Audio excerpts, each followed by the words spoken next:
Please be advised that everything in my video is purely for entertainment purposes. These are purely my thoughts and opinions and are subjective. I must advise you to please do your own research. All media users found on the public domain and are fair use and fair dealings.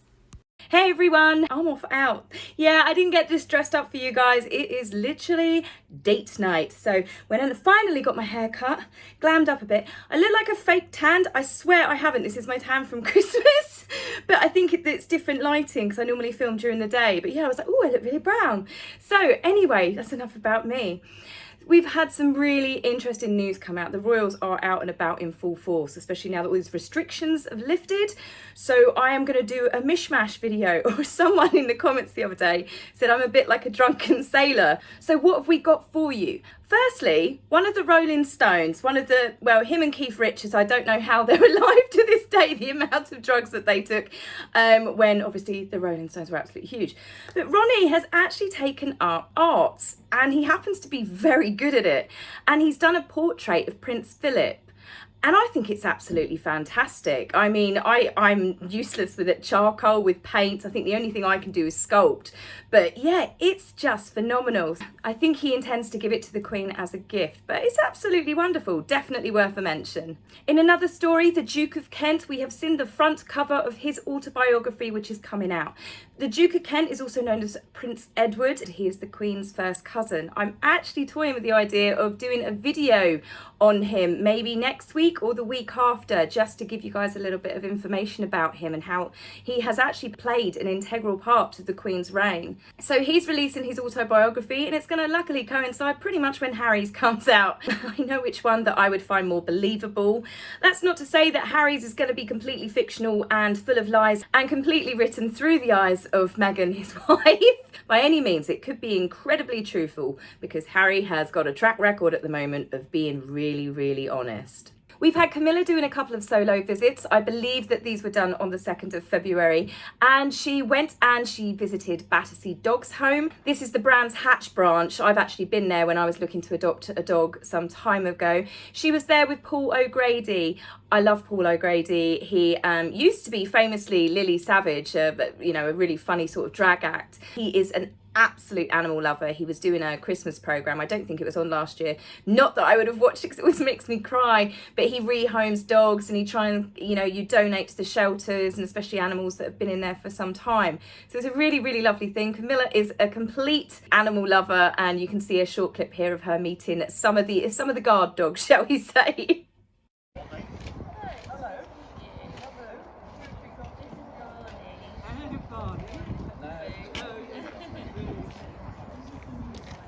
Camilla was also greeted by people in fancy dress, in Victorian clothing. This was in aid of a visit that she did to the Medway's Guildhall Museum, and she was greeted by the Rochester and Chatham Dickinson Fellowship.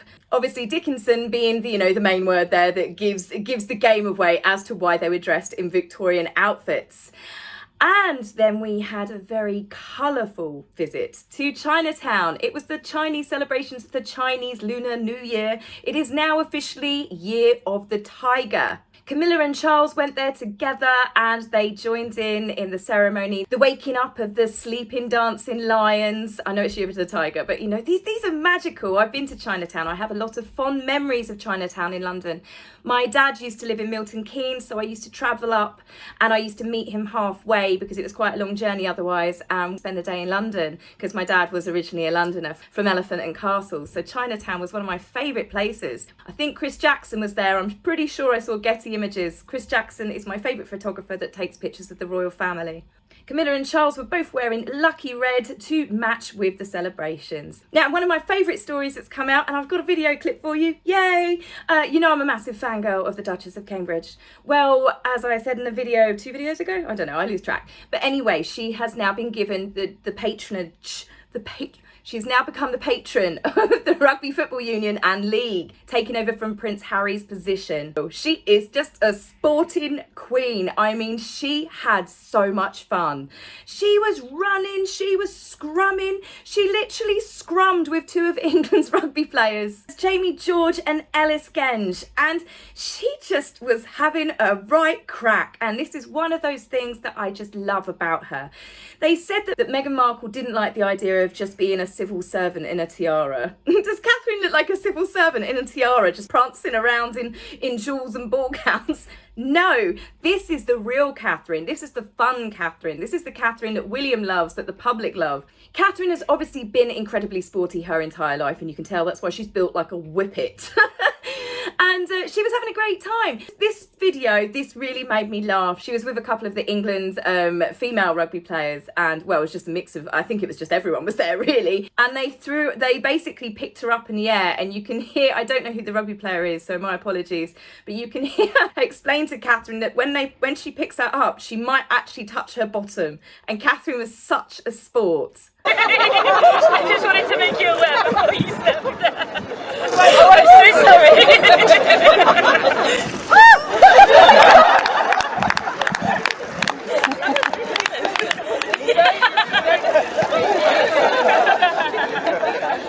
I love one of the guys at the end went all sass and cheerleader, and she did look a bit like a cheerleader, and Catherine's just like, yeah, stick a couple of pom-poms in her hand, throw her up in the air, get her doing some splits. It would be like a royal version of Bring It On. If you don't know that film, you haven't lived.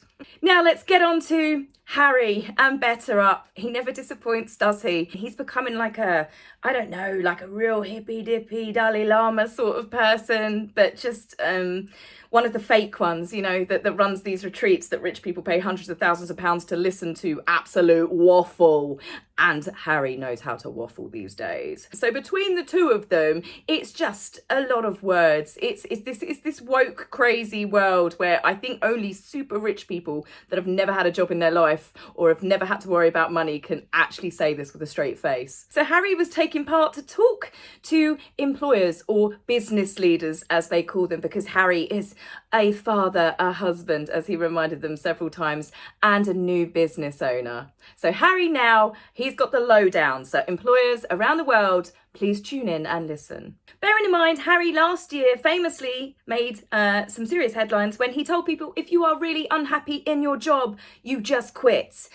It's a great theory, and some people are lucky enough to do that, but lots of people are not. I myself have been stuck in jobs before that I have been miserable, and if you can't get another job and you can't jump ship or you can't get the right salary to match, you are stuck. And that just goes to show that he has not got a clue how the normal person has to go through everyday life. Again, proven when he went on Oprah in the middle of a pandemic to talk about how hard it was that he only had millions to live on that was left to him by his mother, and forgetting obviously his great grandmother, the Queen Mother, as well. It was a shocking reminder that Harry literally does not have a clue. Now, the irony, before I even start on this, and I am going to try to keep a straight face and not crack up, because when I was writing this down, I was struggling with it, okay?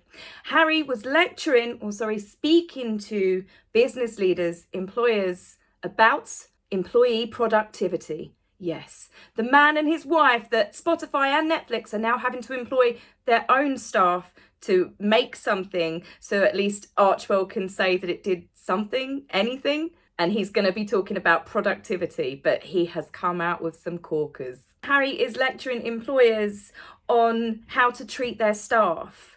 And this, obviously, with Meghan, with all the bullying allegations, and Harry's not coming out of that too clean at the moment either, of not treating people particularly well. They're telling employers on how to treat their staff. You just literally could not make it up.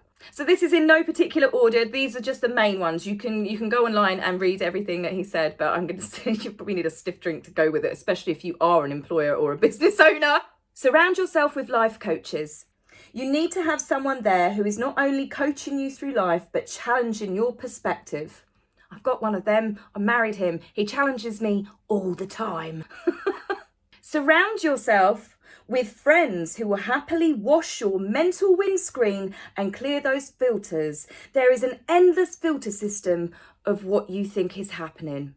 Mental windscreen, people. Yeah. I know how my nervous system is going to react to certain situations that are out of my control. And I think, what have I got in my toolbox? What tools can I use?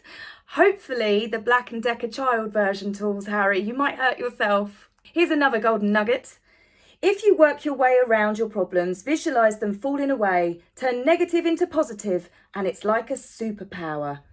Clearly Mr. Doom and Gloom that did the show on Oprah and Dax Shepard and another Oprah show talking about how miserable his life is, his genetic pain. Harry was a late bloomer when coming into his superpowers. At least we can now tell Batman and Spider-Man they don't have to hold the fort anymore.